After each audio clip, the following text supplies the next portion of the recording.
Isa sa mga hindi mamatay-matay na kwento na merong totoong sirena. Nakakaintriga kasi, nakakaikot ng imahinasyon na may nilalang na kalahating isda, kalahating tao. Kaya naman sa ibang bansa man o sa Pilipinas pa, laging may sumusulpot na kwentong sirena. Mainit na usap-usapan ngayon sa Amerika ang documentary o mockumentaryng ito na magpapatunay daw na hindi lang mga lamang dagat ang mga nilalang na nasa ating karagatan. Habang nagsasagawa raw kasi ng mapping at sampling sa karagatan ang mga marine geologists sa Greenland Sea, isang misteryosong nilalang ang di umano kanilang namataan. Ang isa pa sa mga ito, pinalo pa raw ang salamin ng sinasakyang submarine ng mga marine geologist. Hinala nila, isa itong sirena. Dahil dito, muling napukaw ang interes ng buong mundo. Totoo nga bang merong sirena?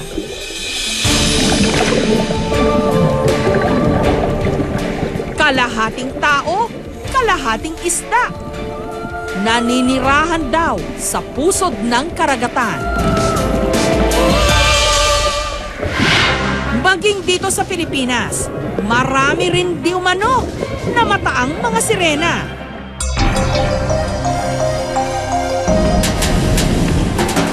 Sa barangay Palali Sur, sa bayan ng Santa Lucia, sa Ilocos Sur, sikat sa mga turista ang ilog ng buwaya.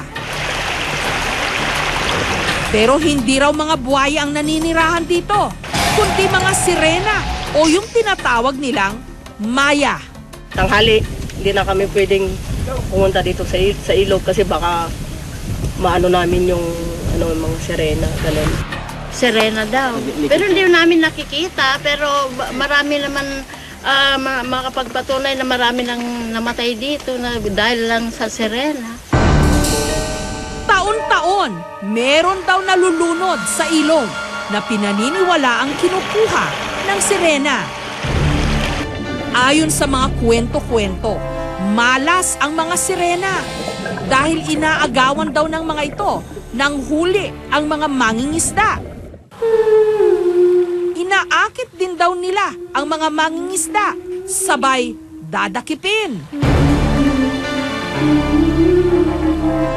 Kaya naman ang mga pumupunta sa Ilog Buaya, naghahagis ng barya sa tubig. Ang mga mangingisda naman, nagsasabog muna ng kanin bago lumusong. Tanda raw ito ng paggalang sa mga di umano sirena. Taong 1986 nung sumisid si Mang Domeng sa ilog para manghuli ng isda. Pero matapos ang ilang minutong pagsisid, bigla na lang daw lumabo ang tubig. Kaya agad siyang umahon at muling sumisid.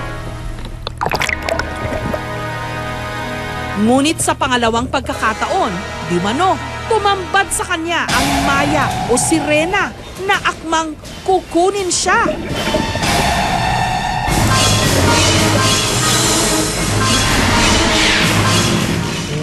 Maputi, tapos mahabang buhok. Hanggang dito lang yung makita ko eh. Mata niya, pulang-pula. Parang nagagalit. Dahil sa pangyayaring yon, halos isang buwan daw iniwasan ni Mang Domeng ang ilog. Ang namayapang kapatid naman ni Aling Piling na si Mang Dario, kilalang nililigawan daw dati ng sirena.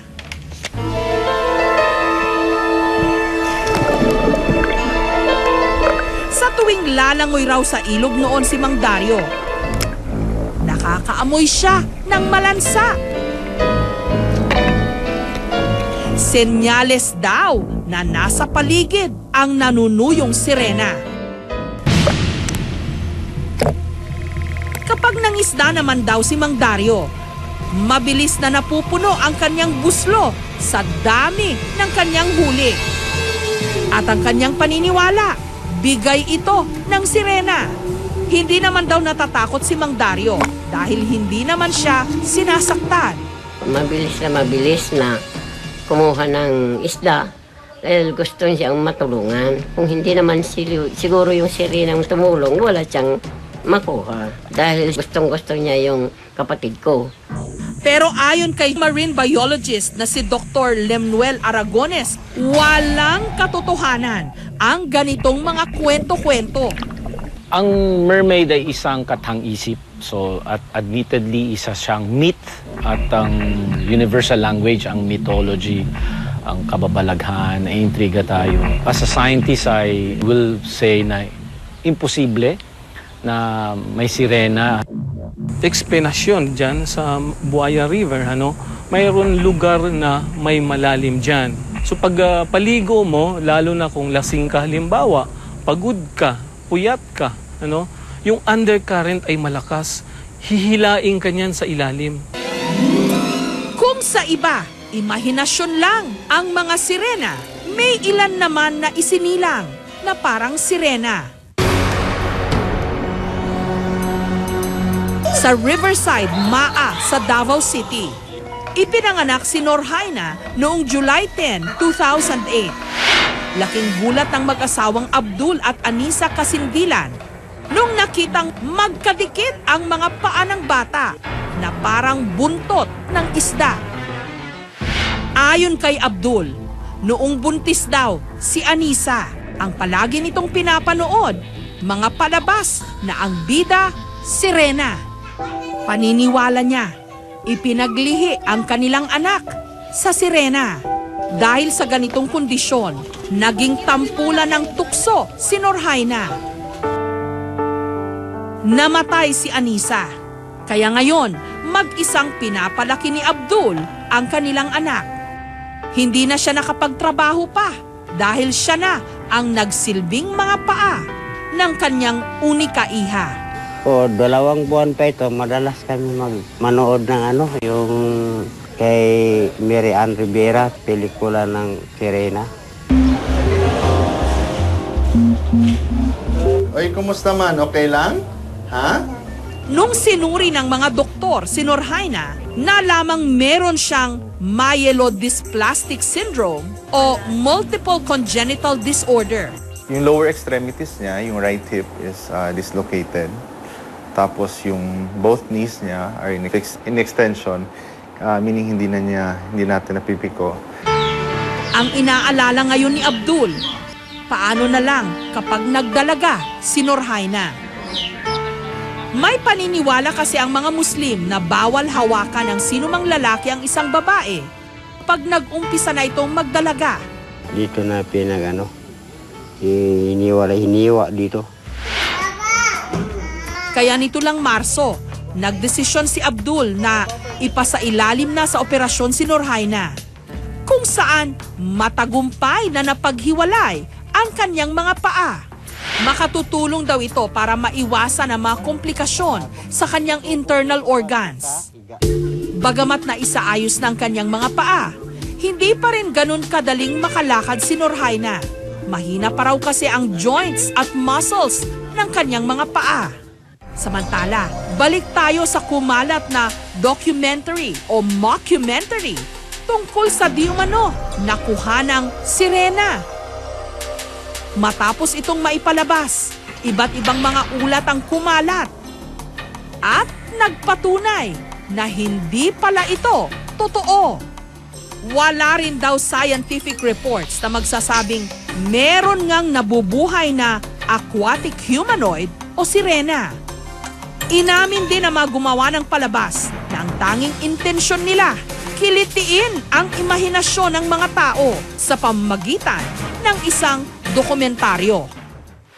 Ang madalas daw na mapagkamalang sirena sa mga karagatan, malamang mga sea cow o dugong. Katunayan, nagmula ang salitang sirena sa Latin word na Sirenia, ibig sabihin sea cow o dugong. Mamal ang mga ito. May suso na katulad ng isang babae. Kaya napapadede ang kanyang mga anak. May buntot katulad ng sa isda. Kaya madalas napagkakamalang sirena. Ang pinakamalapit na resemblance ito sa tao ay ang location ng kanyang mammary gland. Bigla ang tingin, pwede mong mapagkamalang ibang klaseng tao o malapit sa ating uri. Sa likod ng ating imahinasyon, mabilis na nabibigyang buhay ng isipan kahit pa ang mga bagay na mahirap paniwalaan. Pero hanggat walang siyentipikong pagpapaliwanag o walang lumutang na ganoong nilalang, huwag basta maniniwala sa mga kwento-kwento o kathang-isip lang.